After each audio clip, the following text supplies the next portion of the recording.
Barkanmu da safiya jama'a, da fatan kowa da kowa ya tashi lafiya. Har yanzu dai game da batun Xabi Alonso ne. Da safiyar yau akwai wani rahoto da na karanta wadda Fabrizio Romano ya wallafa inda yake cewa alakar Xabi Alonso da 'yan wasa ta yi tsami tun daga farko, wato da 'yan wasan kungiyar Real Madrid kenan. Yake cewa wasu daga cikin 'yan wasa a ɗakin canja kaya dressing room na kungiyar Real Madrid ba su ji daɗin abin da ya faru da ɗan wasa Luka Modric ba lokacin tashin sa.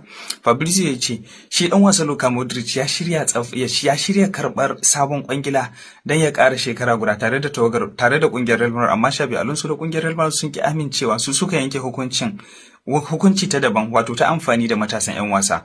Kamar yadda Fabrizio ya wallafa, ya ce 'yan wasan kungiyar Real Madrid ba su ji daɗin wannan abin da ya faru ba a daidai wannan lokacin, tun farkon zuwan Xabi Alonso ma kenan. Da kwai jerin 'yan wasa da dama da suka tura ma Xabi Alonso saƙon bankwana da fatan alkhairi a rayuwarsa ta gaba. Jerin 'yan wasan zamu duba daga ƙarshen wannan bidiyon, amma kafin nan Fabrizio Romano ya yi magana game da tsohon kocin ƙungiyar Liverpool Jurgen Klopp, inda yake cewa shi Jurgen Klopp yana da manyan masoya a cikin mahukunta da kwamitin gudanarwa a ƙungiyar Real Madrid kenan, amma a yanzu babu wata tattaunawar da ake yi. Yace dole sai shi Klopp din ya fara yanke shawarar cewa zai dawo harkar koyar da ƙwallon ƙafa tukuna, sannan daga nan sai aga abin da zai faru tsakaninsa da ƙungiyar Real Madrid. Kamar yadda Fabrizio ya bayyana, akwai wani rahoto da ke bayyana irin ƙalubale da Xabi Alonso ya fuskanta tun zuwansa ƙungiyar Real Madrid din nan.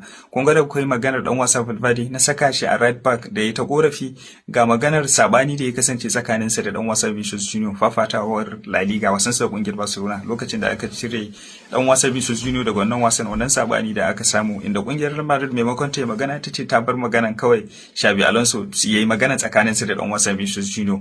Ga rashin jituwansa da dan wasa Kylian Mbappe na shekaran jiya fafatawar El Clasico, wannan wasan kun san da aka tashi akwai rahotanni da suke cewa shi Xabi Alonso ya so a ce tawagarsa su tsaya su gaida kungiyar Barcelona irin wannan gaisuwa ta girmamawa, amma kuma dan wasa Kylian Mbappe bai so haka ba, inda daga ƙarshe ya umarci 'yan wasa su fita daga filin, inda kuma hakan ta tabbata. Ga batun dan wasa Rodrigo, saboda rashin samun lokacin buga wasa akai-akai, ga matsalolin dabaru lokacin da dan wasa Jude Bellingham ya dawo daga rauni, yadda za a yi accommodating dinsa lokacin sabida mataki da kungiyar Real Madrid, magana dan wasa Adegula yadda za a yi accommodating da dan wasa Jude Bellingham dawowarsa daga rauni.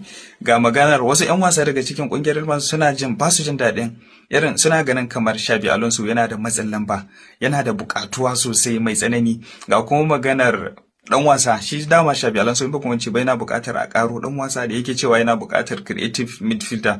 Ƙungiyar Real Madrid kuma suke cewa a sun wadatu abubuwa dai. Daga ƙarshe kuma martanin 'yan wasa Instagram, 'yan wasa jerin 'yan wasa da suka tura masa sako da fatan alkhairi.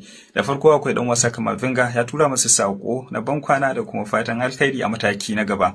Haka zalika dan wasa Gonzalo Garcia, wanda shine ya fara zura ƙwallon farko a kariya managerial kariya na Xabi Alonso a ƙungiyar Real Madrid, kuma ƙwallon ƙarshe shi ya zura.